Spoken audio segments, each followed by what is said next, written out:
My dear student, you most welcome my YouTube channel Suchit grammar. आज जो आपके लिए बड़ा प्यारा सा टॉपिक है idioms and phrase. Idioms and phrase को आप कैसे याद करेंगे, आप कैसे इसको समझेंगे, तो आपको याद करने की ज़रूरत नहीं है। आज जो मैं आपको याद करवाने नहीं आया हूँ, आज मैं आपको इडियम्स को सीधे आपको माइंड में सेटअप करना चाहते हैं। कैसे ये सेटअप हो जाएगा, कैसे आपकी माइंड में बिल्कुल सब दिनों के लिए एकदम फॉर एवर सेटअप कर जाएगा। तो इसका यूज यदि आप सीखते हैं, यदि इसका यूज आपको आ जाता है, तो आई होप दैट आपको इडियम्स को भी रट्टा लगाने की कोनो ज़रूरत नहीं है। एक एक करके हम लोग देखते हैं और उसका प्रयोग को समझते हैं। इस इडियम्स को बोला कहाँ जाता है उसको समझते हैं। आपको बबुआ इडियम्स को कहीं रट्टा लगाने की ज़रूरत नहीं पड़ेगा। जैसे आप यहाँ पे देख रहे हैं 9 डेज वंडर। 9 डेज वंडर का मतलब होता क्या है? तो 9 डेज वंडर का मतलब होता है 4, जैसे हम लोग हिंदी में कुछ मुहावरा बोलते हैं कि 4 दिन की चांदनी और फिर अंधेरी रात, माने कुछ दिन की खुशी और फिर अंधेरी रात है। उसी को इंग्लिश वाले लोगों ने, ये हम इंग्लिश में उसको जो बोला जाता है 9 डेज वंडर, मतलब 4 दिन की चांदनी और फिर अंधेरी रात, 9 डेज वंडर। नेक्स्ट आप यहाँ पे देख रहे हैं, एग्जाम्पल से भी समझ सकते हैं। It is 9 days wonder after the marriage for every person. जिस व्यक्ति का शादी होता है ना बबुआ, तो 4 दिन की चांदनी है, फिर तो अंधेरी रात है ही है, 9 डेज वंडर है। तो हम एग्जांपल में भी दिया, it is 9 days wonder after marriage for every person. हर एक आदमी का जो होता है शादी के बाद 2-4-5 दिन जो होता है एकदम है नहीं, 9 डेज वंडर है, फिर तो अंधेरी रात है। तो 9 डेज वंडर का मतलब हो गया कुछ दिन की ही खुशी, है ना। हैप्पीनेस फॉर शॉर्ट पीरियड, बहुत कम दिनों की खुशी। नेक्स्ट आप देख पा रहे हैं यहाँ पे, है नहीं, एन एप्पल ऑफ आइज। अब एन एप्पल ऑफ आइज का मतलब क्या होता है? इस इडियम्स को आप कहाँ पे प्रयोग करेंगे, इस इडियम का यूज कैसे करेंगे भाई? तो एन एप्पल ऑफ आई का मतलब होता है दुलारा, प्यारा, है नहीं, चांद, आंखों का तारा। एन एप्पल ऑफ आई, है ना, एप्पल है लेकिन आंखों, है नहीं, एन एप्पल ऑफ आई। देखिए इडियम्स का कभी लिटरल मीनिंग नहीं निकलता, यानी आप चाहिएगा कि एप्पल का मतलब सेव और आई का मतलब आँख, तो इसका आँख और सेव नहीं हुआ। ये मुहावरा का मतलब होता है लिखा हुआ कुछ और उसका मतलब कुछ और निकले, तो उसे मुहावरा कहा जाता है। तो एन एप्पल ऑफ आइज का मतलब क्या हो गया माय डियर स्टूडेंट? तो एन एप्पल ऑफ आइज का मतलब हो गया एन ऑब्जेक्ट ऑफ लव, मतलब प्यारा। N object of love, N object of love मतलब दुलारा, प्यारा, है नहीं। थोड़ा सा आप इसको स्क्रीनशॉट लीजिएगा तो इसको थोड़ा सा, है नहीं, लव होगा यहाँ पे लेकिन लिखा गया लाइफ, है ना। तो लव हुआ मतलब दुलारा, प्यारा, बहुत प्यारा है, उसको कहा जाता है an object of love. Next आप देख रहे हैं an apple of discard.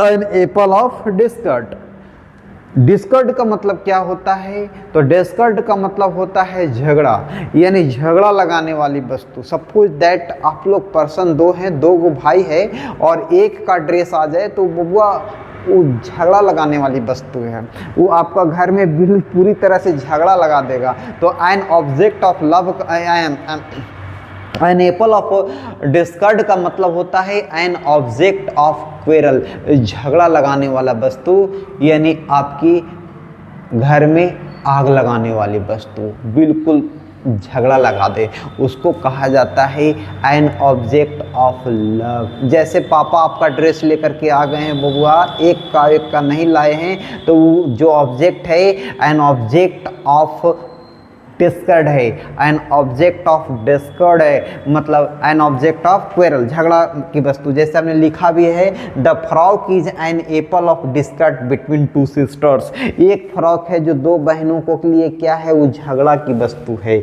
Next आप देख पा रहे हैं अ सी चेंज। अ सी चेंज का मतलब क्या होता है? तो अ सी चेंज का मतलब होता है कंप्लीटली चेंज, जो पूरी तरह से क्या हो जाए, बदल जाए, पूरी तरह से चेंज कर गया, पूरी तरह से बदल गया, उसको कहा जाता है सी चेंज। सी का मतलब समुद्र, समुद्र को बदलना, मतलब कंप्लीटली चेंज। जैसे हमने कहा after talking government's job, after taking government's job sea is at sea change, है नहीं। सी जो है पूरी तरह से जब गवर्नमेंट का जॉब लगा ना बबुआ तो पूरी तरह से वो क्या कर गया, बदल गया, पूरी तरह से क्या हो गया, बदल गया। तो एट सी चेंज का मतलब होता है पूरी तरह से बदल जाना। नेक्स्ट आप देख पा रहे हैं, यहाँ पे आप समझने का प्रयास कीजिए, अगला इडियम्स को समझिए, है ना, कैसे बनता है बबुआ, देखिएगा लिखा हुआ है यहाँ पे, पढ़िए, देखिए ना पहले आप, फोम इन द माउथ। अब देखिए फोम का मतलब क्या होता है, तो फोम का मतलब होता है झाग, झाग उत्पन्न कर देना, उसको फोम कहा जाता है। अब फोम का मतलब हो गया झाग, झाग हो गया, और इन द माउथ, माउथ में झाग। देखिएगा बबुआ जब कभी महिलाओं को बोलते बोलते दोनों तरफ पूरी तरह से झाग उत्पन्न हो जाता है, फॉर्म हो जाता है, इसका मतलब वो महिला पूरी तरह से झगड़ालू है, बहुत झगड़ालू महिला को बोला जाता है। अब फॉर्म इन द माउथ मतलब झगड़ालू महिला जो बहुत झगड़ा करे, तो झगड़ालू महिला को क्या कहा जाता है, foam in the mouth. Very quarrelsome lady, very quarrelsome lady, देखिए यहाँ पे देखने पर वेरी क्वेरलसम लेडी मतलब बहुत झगड़ालू औरत को कहा जाता है फॉर्म इन द माउथ। जैसे हमने कहा she is foam in the mouth मतलब एकदम वो पूरी तरह से झगड़ालू है। Add fuel to the fire, add fuel to the fire. अब ऐड का मतलब क्या होता है, जोड़ देना, फ्यूल का मतलब क्या होता है, ईंधन।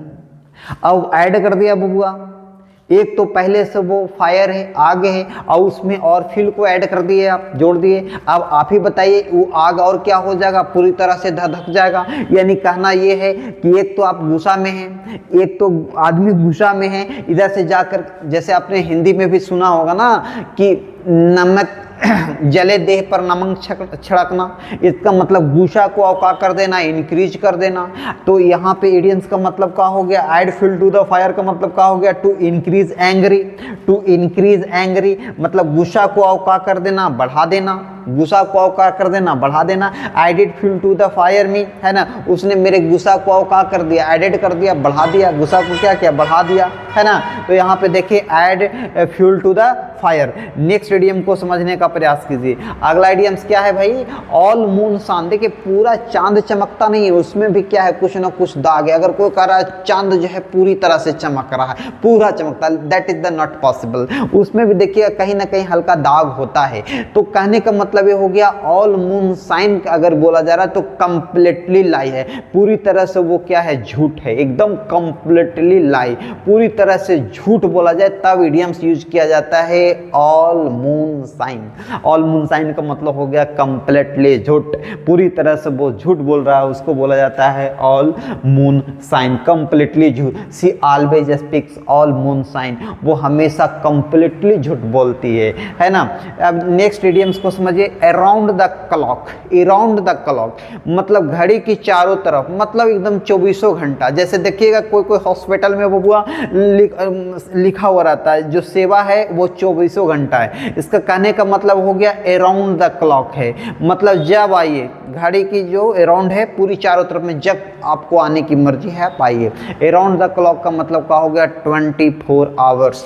अराउंड द क्लॉक का मतलब क्या हो गया, 24 आवर्स। आप यहाँ पे देख पा रहे हैं अराउंड द क्लॉक मतलब 24 hours. These days he is busy around the clock, आजकल वो 24 घंटा व्यस्त है भाई, 24 घंटा काम में लगा हुआ है। नेक्स्ट आप इडियम्स को देख रहे हैं, full talks but no work. कुछ कुछ लोग होते हैं जो खाली बात करते हैं, काम कुछ नहीं है, केवल बातों का झड़ी लगाए हुए रहते हैं, कैसा हमेशा बात करते रहते हैं। तो full talks but no work, के काम नहीं करना, तो उसके लिए होता है एन ओनली बोस्टिंग, केवल बात का बतंगड़ बनाना, उसी को बोला जाता है full talks but no work, है ना। She has full talks but no, उसका जो काम है वो खाली बात करना है, कोई काम करना है नहीं, तो ये तो फुल टॉक है, खाली बात, कोनो काम नहीं। आई होप दैट ये इडियम्स को आप समझे होंगे कि किस तरह से इडियम्स को कहाँ पे प्रयोग किया जाता है। Thanks watching